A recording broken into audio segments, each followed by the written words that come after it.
ইনকিলাব জিন্দাবাদ। জানিয়ে দিব হাতে থাকা সর্বশেষ আপডেট বাংলা সংবাদ। প্রথমেই সংবাদ শিরোনাম। আওয়ামী লীগের টাকার লোভে না পড়তে দলীয় নেতাদের হুঁশিয়ারি শামা ওবায়েদের। এরপর জানিয়ে দিব গত 25 বছরে একবারও জয় বাংলা বলিনি বলেছেন কাদের সিদ্দিকী। এদিকে এবারে বেরিয়ে এলো সাবেক মেয়র মালেকের থলের বিড়াল। আরো জানিয়ে দিব প্রয়োজনীয় সংস্কার করে যথাসম্ভব দ্রুত নির্বাচন দিতে হবে বলেছেন মিয়া গোলাম পরোয়ার। সর্বশেষ জানিয়ে দিব মেহেরপুর জেলা আওয়ামী লীগের সাধারণ সম্পাদক MA খালেক গ্রেফতার। এতক্ষণ শুনছিলেন সংবাদ শিরোনাম, এবারে বিস্তারিত। আওয়ামী লীগের টাকার লোভে না পড়তে দলীয় নেতাদের হুঁশিয়ারি শামা ওবায়েদের। গত 17 বছরে টেন্ডারবাজি, চাঁদাবাজি ও লুটপাট করে আওয়ামী লীগ যেই টাকা কামাই করেছে সেই টাকার লোভে না পড়ার জন্য নিজ দলের নেতাদের কঠোর হুঁশিয়ারি দিয়েছেন বিএনপির কেন্দ্রীয় সাংগঠনিক সম্পাদক শামা ওবায়েদ ইসলাম রিঙ্কু। শামা ওবায়েদ বলেন, গত 17 বছর আওয়ামী লীগ শুধু TRGR খাইছে, সাধারণ জনগণের কোনো উন্নয়ন তারা করেনি। আর ছাত্রলীগ, যুবলীগ টেন্ডারবাজি, চাঁদাবাজি ও লুটপাট করেছে। সুতরাং তাদের কাছে অনেক টাকা পয়সা আছে, আপনারা ওই টাকার লোভে পড়েন না। যদি জিয়াউর রহমান, তারেক রহমান ও খালেদা জিয়ার আদর্শ লালন করে থাকেন তাহলে লোভে পড়া যাবে না। শামা ওবায়েদ আরো বলেন, শুধু আওয়ামী লীগ নয়, বিএনপির যারা গত 15 বছর আমাদের সঙ্গে ছিল না, লোভে পড়ে সেই বেঈমানদেরও দলে জায়গা দেয়া যাবে না। যদিও তারা দলে আসতে চায় তাহলে পিছনের চেয়ারে পরীক্ষা দিয়ে আসতে হবে। তিনি বলেন, শেখ হাসিনা পালিয়ে গেলেও তার দোসররা এখনো ষড়যন্ত্র করছে। তারা নানাভাবে আমাদের মধ্যে ঢুকে বিশৃঙ্খলা করার চেষ্টা করছে। অতএব সবাইকে সতর্ক থাকতে হবে। গত 25 বছরে একবারও জয় বাংলা বলিনি বলেছেন কাদের সিদ্দিকী। বঙ্গবীর কাদের সিদ্দিকী বলেছেন, আমি গত 25 বছরে একবারের জন্য জয় বাংলা বলিনি। আজ বাবা মায়ের কবরের পাশে দাঁড়িয়ে শপথ করে গেলাম, আজ থেকে আমি জয় বাংলা বলবো।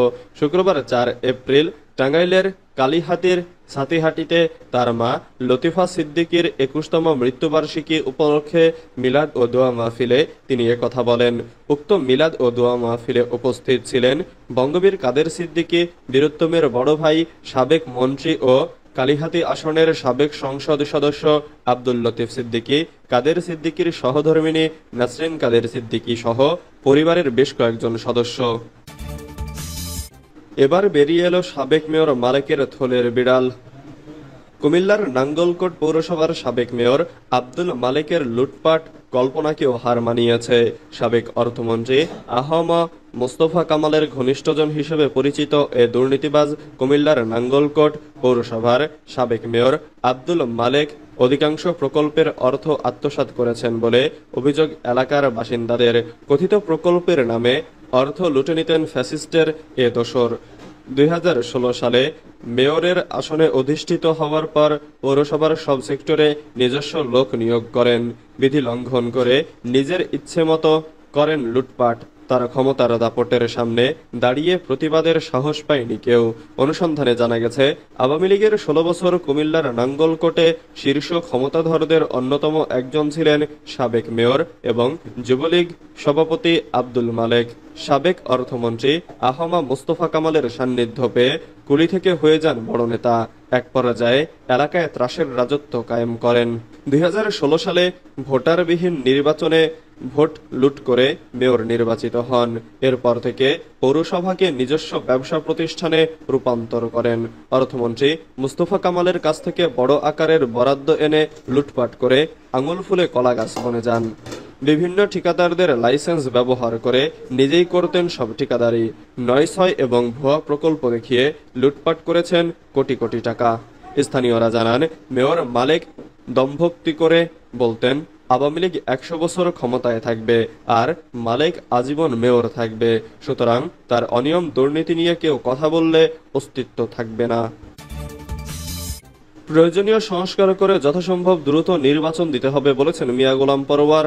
বাংলাদেশ জামাতে ইসলামীর সেক্রেটারি জেনারেল সাবেক MP অধ্যাপক মিয়া গোলাম পরোয়ার বলেছেন, দুর্নীতি, সন্ত্রাস, চুরি, ডাকাতি, চাঁদাবাজ, সুদ ঘুষ, ধর্ষণ, বৈষম্য ও শোষণমুক্ত দেশ গড়তে ইসলামী শাসন বাস্তবায়নের কোনো বিকল্প নেই। এদেশের মানুষ আর কোনো স্বৈরাচারকে ক্ষমতায় দেখতে চায় না। নতুন বাংলাদেশ গড়তে সৎ, যোগ্য, দেশপ্রেমিক লোক এখন সময়ের দাবি। বাংলাদেশ জামাতে ইসলামী এ ধরনের লোকই তৈরি করেছে। তিনি বলেন, বিগত সরকার উন্নয়নের কথা বলে বিদেশের টাকা পাচার করে দেশকে অর্থনৈতিকভাবে পঙ্গু করেছে। চেতনার কথা বলে জাতিকে দুই ভাগে বিভক্ত করে জাতীয় ঐক্য ও উন্নয়নকে বাধাগ্রস্ত করেছে। নতুন বাংলাদেশে এই ফ্যাসিবাদকে পুনর্বাসনের প্রচেষ্টা কোনোভাবেই বরদাস্ত করা হবে না। তিনি প্রয়োজনীয় সংস্কারের মাধ্যমে যথাসম্ভব দ্রুত নির্বাচন দিতে হবে বলে দাবি করেন। মেহেরপুর জেলা আওয়ামী লীগের সাধারণ সম্পাদক এম এ খালেক গ্রেফতার।